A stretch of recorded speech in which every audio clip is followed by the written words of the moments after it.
अयोध्या के राम मंदिर को लेकर देश भर में श्रद्धा है, लेकिन अब उसी राम मंदिर की दान पेटियों को लेकर उठे सवालों ने सियासी और प्रशासनिक गलियारों में हलचल मचा दी है। दान राशि में कथित गड़बड़ी की जांच कर रही एसआईटी की रिपोर्ट में कई गंभीर अनियमितताओं का जिक्र सामने आया है। अयोध्या राम मंदिर चोरी मामले की जांच के लिए गठित एसआईटी ने अपनी शुरुआती रिपोर्ट सौंप दी है।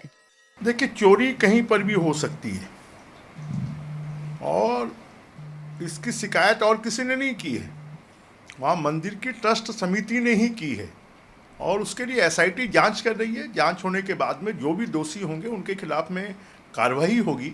इसलिए किसी को भी परेशान होने की या शंका सुबह करने की ज़रूरत नहीं है। किसी को भी छोड़ा नहीं जाएगा। एसआईटी की जो रिपोर्ट होगी उसमें बड़ा से बड़ा व्यक्ति भी होगा तो उसके खिलाफ में एफआईआर होगी और उनके खिलाफ में कार्रवाई होगी। एसआईटी ने अपनी जांच रिपोर्ट में राम मंदिर ट्रस्ट की कार्यप्रणाली में व्यापक सुधार की सिफारिश की है। रिपोर्ट के अनुसार ट्रस्ट को पुनर्गठन किया जाए और सभी सदस्यों की जिम्मेदारियां स्पष्ट एवं समान रूप से तय की जाएं। मंदिर प्रशासन को अधिक पारदर्शी और जवाबदेह बनाने के लिए किसी वरिष्ठ प्रशासनिक अधिकारी को सीईओ नियुक्त करने का सुझाव दिया गया। एसआईटी को पर्याप्त समय देने, दान राशि का साप्ताहिक ऑडिट कराने, चढ़ावे की नकदी की नियमित एंट्री सुनिश्चित करने की भी सिफारिश की गई है। सीसीटीवी फुटेज का स्टोरेज 180 दिनों तक सुरक्षित रखने, जांच पूरी होने तक जिम्मेदार और संदिग्ध व्यक्तियों के अयोध्या छोड़ने पर रोक लगाने की बात कही गई है। हम लोग का कहना है कि किसी प्रबंध तंत्र के अंदर कुछ कमियां आ जाएं, तो इसका यह मतलब नहीं कि पूरी व्यवस्था खराब है।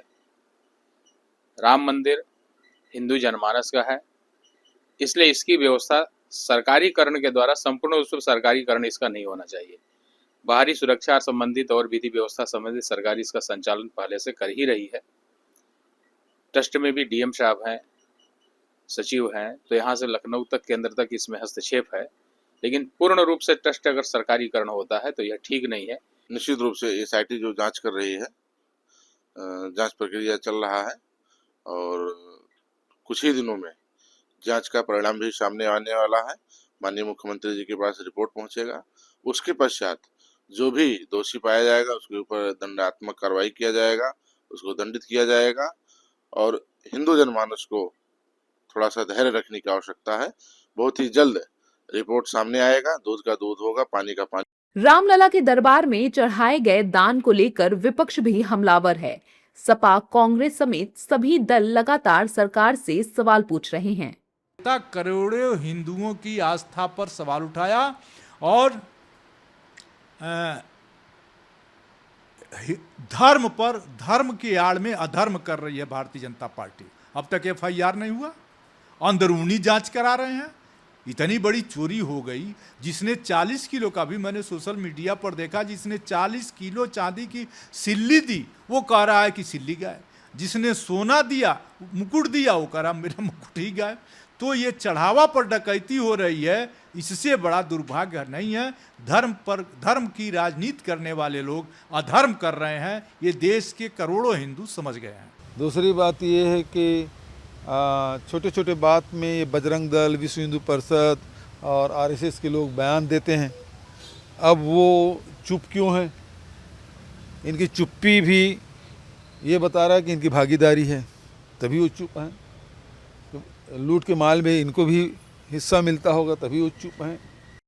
चढ़ावे को लेकर हो रही सियासत के बीच जानते हैं कि 6 दिन में क्या क्या हुआ। 15 जून, एसआईटी ने श्री राम जन्मभूमि तीर्थ क्षेत्र ट्रस्ट के महासचिव चंपत राय और आमंत्रित सदस्य गोपाल राव से जानकारी ली। 8 से 10 कर्मचारियों से करीब 6 घंटे पूछताछ की गई। 16 जून, टीम ने चंपत राय और गोपाल राव से 4 घंटे तक सवाल जवाब किए। ट्रस्ट के 11 महीने के दस्तावेज खंगाले, चढ़ावा गिनने वाले कर्मचारियों से लंबी पूछताछ की। 17 जून, जांच टीम ने बैंक अधिकारियों और नोटों की गिनती से जुड़ी निजी एजेंसी से प्रतिनिधियों से पूछताछ की। बैंक स्टेटमेंट और वित्तीय रिकॉर्ड की भी पड़ताल की गई। 18 जून, टीम 10 घंटे मंदिर परिसर में रही। डॉक्टर अनिल मिश्रा से 4 घंटे तक पूछताछ की। टिन्नू यादव से 1.5 घंटे तक पूछताछ की। 19 जून चंपत राय, डॉक्टर अनिल मिश्रा और राम मंदिर के निर्माण प्रभारी गोपाल राव से अलग अलग पूछताछ हुई।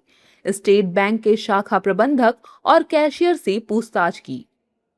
20 जून टीम ने सभी आरोपियों और संदिग्धों के बैंक खातों की जानकारी इकट्ठा की।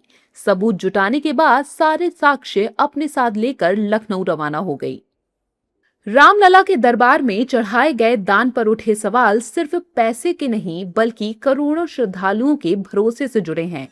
जांच जारी है, आरोप और जवाब दोनों सामने हैं, लेकिन सबसे बड़ा सवाल यही है कि आखिर श्रद्धा के इस सबसे बड़े केंद्र में ऐसी नौबत आई कैसे। इसका जवाब अब जांच पूरी होने के बाद ही सामने आएगा।